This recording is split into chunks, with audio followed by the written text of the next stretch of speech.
Hey guys. So I'm still kind of figuring all this out. I know the way my podcast is kind of set up, it's a little different than any other one. Usually people have their own space and just kind of, that's where they film. But for me, in order for me to be able to get the content that I want to out at the correct time and at a proper time and be able to, I guess, be in the moment a little bit too, a little bit more, I'm just kind of setting up. Right now, I'm at work. I did all my work duties. No one's here right now. So don't be worried. But I'm at work and say if I was, I don't know, at the park, if I was somewhere where it was quiet and I could just sit down and talk to you guys and do Bible study or whatever for the day, that's what I wanted to do. It would be in the future, whenever I do settle down and get to that point, to have just a space to just talk to you guys and have that set up. That'd be very nice. But as of right now, this is what it's going to be. And personally, I think it's perfectly fine. So we're just going to go with the flow. But today we're going to be reading in First Samuel, and we're specifically going to be reading about Hannah. I just finished First Samuel yesterday, actually. And y'all, the book is so good. Like the book of First Samuel is so good. And all the books are so good, honestly. But it really spoke to me. And it was like the first book that I actually finished through and through and I understood. I'm one of those, as you can see if you're watching, I am one of those full on like sticky notes kind of girl. I'm a sticky note kind of girl. And not to be like aesthetic or anything, but it genuinely helps me, honestly, when I'm reading my Bible and I can like, I'll look it up to like clarify, I know what it means. And then I kind of just write it down to make sure that if I do want to come back to this certain spot and I don't understand something, I have it there written down and I understand it. So, yeah. But today we're going to be reading about Hannah. I'm going to read the chapter. It's just chapter one, actually. Well, her prayer is chapter two, but I'm just going to read chapter one because that's what we need, or that's what I need to, like, kind of, I guess, deliver my message to y'all that I want to tell y'all today. So, there was a certain man, and excuse me for trying to do these names. I'm probably about to botch some stuff, like absolute botch some names, but I apologize in advance. There was a certain man of Ramathaim Zophim, Ramathaim Zoph, Ramathaim Zoph, of the hill country of Ephraim, whose name was Elkanah, the son of Jeroham, son of Elihu, son of Tohu, son of Zoph, and an Ephrathite who had two wives. The name of one was Hannah, and the name of the other was Peninnah. Pen, Peninnah. And Peninnah had children, but Hannah had no children. Now this man used to go up year by year from his city to worship and to sacrifice to the Lord of hosts at Shiloh, where the two sons of Eli, Hophni and Phinehas, were priests of the Lord. On the day when Elkanah sacrificed, he would give portions to Peninnah, his wife, and all her sons and daughters. But to Hannah he gave a double portion because he loved her, though the Lord had closed her womb. And her rival used to provoke her grievously to irritate her, because the Lord had closed her womb. So it went on year by year, as often she went up to the house of the Lord, and she used to provoke her. Therefore Hannah wept and would not eat. And Elkanah, her husband, said to her, Hannah, why do you weep? And why do you not eat? And why is your heart sad? Am I not more to you than 10 sons? After they had eaten and drunk in Shiloh, Hannah rose. Now Eli the priest was sitting on the seat beside the doorpost of the temple of the Lord. She was deeply distressed and prayed to the Lord and wept bitterly. And she vowed a vow and said, O Lord of hosts, if you will indeed look on the affliction of your servant and remember me and not forget your servant, but will give to your servant a son, then I will give him to the Lord all the days of his life, and no razor shall touch his head. As she continued praying before the Lord, Eli observed her mouth. Hannah was speaking in her heart, only her lips moved, and her voice was not heard. Therefore Eli took to be a drunken woman. And Eli said to her, How long will you go on being drunk? Put your wine away from you. But Hannah answered, No, my lord, I am a woman troubled in spirit. I have drunk neither wine nor strong drink, but I have been pouring out my soul before the Lord. Do not regard your servant as a worthless woman, for all along I have been speaking out of my great anxiety and vexation. Then Eli answered, Go in peace, and the God of Israel grant your petition that you have made to him. And she said, Let your servant find favor in your eyes. Then the woman went away and ate. Her face was no longer sad.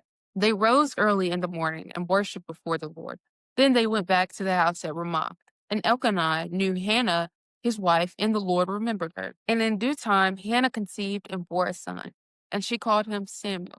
For she said, I have asked for him from the Lord. Y'all. So there's a couple things. I absolutely love this. Mind you, this is not even, there's a little bit more of chapter 1. But okay, I'm going to go ahead and finish that. The man Elkanah and all his house went up to offer to the Lord the yearly sacrifice and to pay his vow. But Hannah did not go up, for she said to her husband, As soon as the child is weaned, I will bring him, so that he may appear in the presence of the Lord and dwell there forever. Elkanah, her husband, said to her, Do what seems best to you. Wait until you have weaned him. Only may the Lord establish his word. So the woman remained and nursed her son until she weaned him. And when she had weaned him, she took him up he took him up with her, along with the 3-year-old bull, a ephah of flour, and a skin of wine, and she brought him to the house of the Lord at Shiloh. And the child was young. Then they slaughtered the bull, and they brought the child to Eli. And she said, Oh, my Lord, as you live, my Lord, I am the woman who is standing there in your presence praying to the Lord. For this child I pray, and the Lord has granted me my petition that I made to him.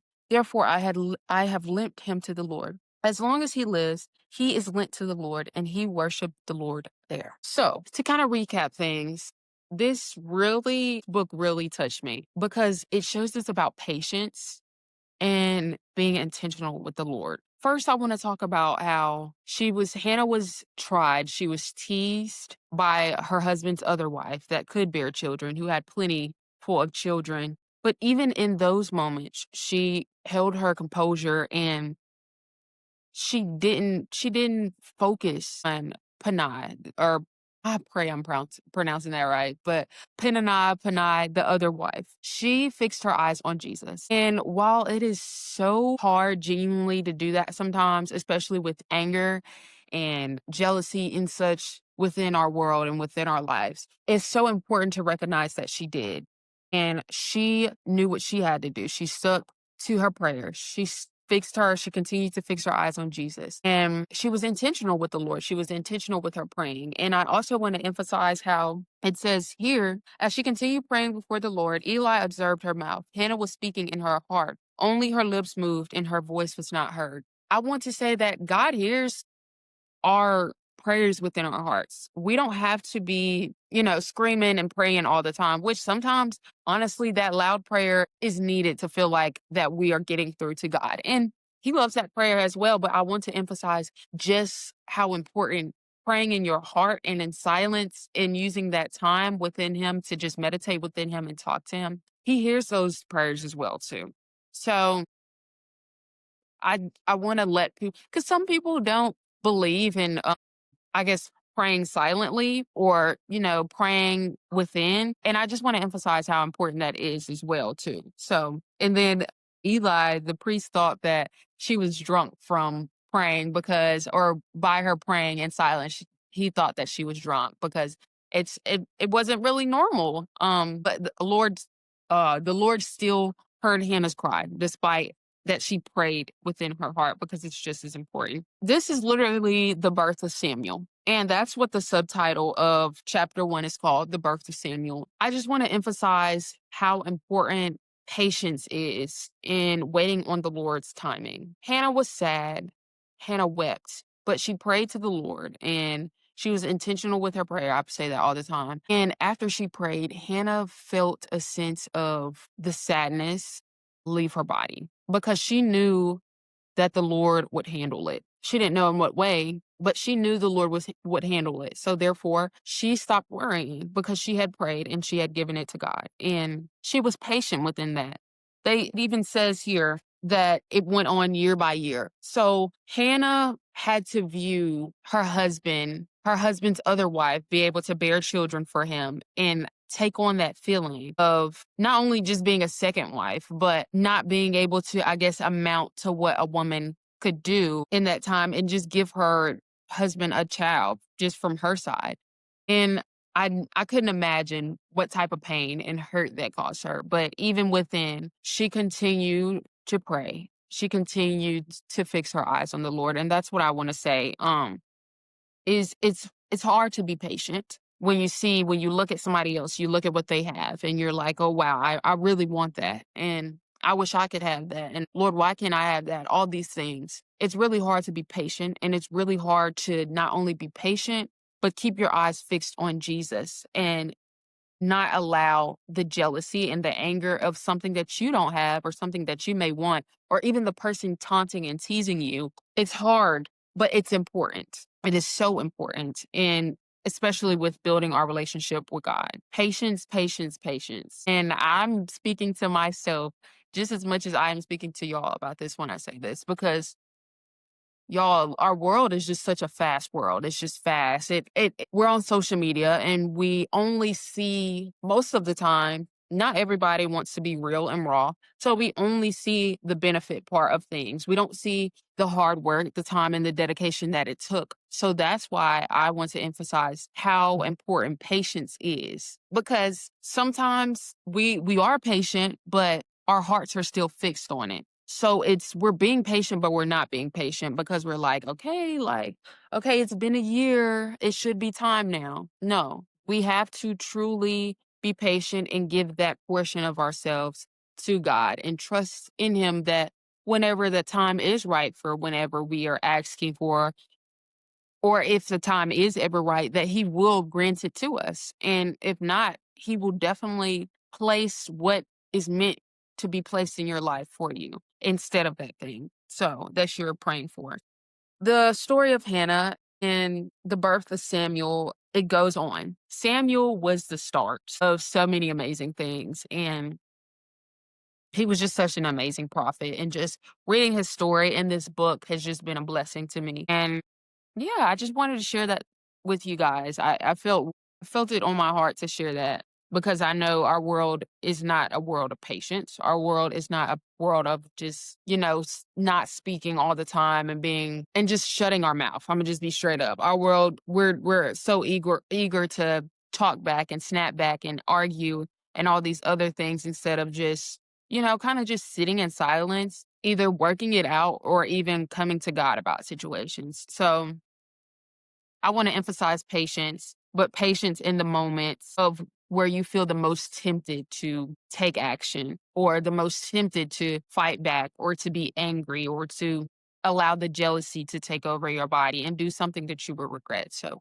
I encourage patience and I encourage prayer. Pray to Him, talk to Him. You may not, it definitely may feel like in those moments, Jesus isn't with me because the season may not be changing, but it's not meant for you yet. If nothing has changed, maybe this is your season to be patient and to pray and just talk to Jesus about it. Talk to Him. Like literally. He is listening. I promise you he's listening. It's just things that aren't coincidences. Like I talk to him about things and they're solved. Or I talk to him about things and I get a sign of that it's gonna be okay. So just talk to him. Don't allow your pride to get in the way between you and your relationship with Jesus. Don't allow your shame, your embarrassment, your sin to get between you and Jesus and stop you from praying because you're like, oh, well, he doesn't want to hear from me. He always wants to hear from you, despite any of it. He loves you, and I love you as well. But yeah, I'm gonna close off with I said I want to do give out wise words at the end of each podcast, and today is gonna be intentional with loving God. Be intentional. Be intentional with loving God, and be intentional with your prayer. We sometimes get caught in the fast life and being busy, but make sure you're being intentional and you take some time out of your days to just sit down, talk to God, and build that relationship with Him. Love Him because He loves you. But yeah, these are some messages that I wrote down on my little sticky notes from when I did read the first chapter of First Samuel. And I just want to read them out to you to cover anything that I may have missed from just rambling. Hannah could not bear children, so she prayed to the Lord to give her a child, and she would make sure that he honors the Lord. Hannah waited until Samuel was fully weaned because she wanted to fulfill her vow to God, because it was a culturally significant period for a child in development and independence being weaned. And it allowed Samuel to be more ready for dedication and service at the temple in Shiloh. fulfilling her promise with integrity while providing him necessary maternal care until he was old enough to live without his mother and be instructed in God's service. So, yes, guys, that's all I have for today. I just pray y'all have a blessed day. And I don't know if any of you are feeling like your relationship with God is kind of fading. I encourage you to talk to him. Talk to him about that exactly. And I know you're probably like, bruh, like, what do you mean talk to I feel like I can't talk to him. So why would I talk to him? But trust me, I've been there. And if you feel like you don't know what to do, you're lost, or you feel ashamed for pulling away from God, and you feel like your relationship is fading, talk to him about just that exactly. Ask him to give you the strength to continue on. Ask him what do you need to do, or show him what you need to do, or ask him to show you what you need to do in order to get that back, to get back that relationship, to strengthen it. So yeah, that's what I have for y'all today. I hope you have a blessed day. I love you, God. I love you, God. I love you guys, and God loves you more. And yeah, I'm just continuing to yap. So I'm going to stop here now. But yes, see you all later.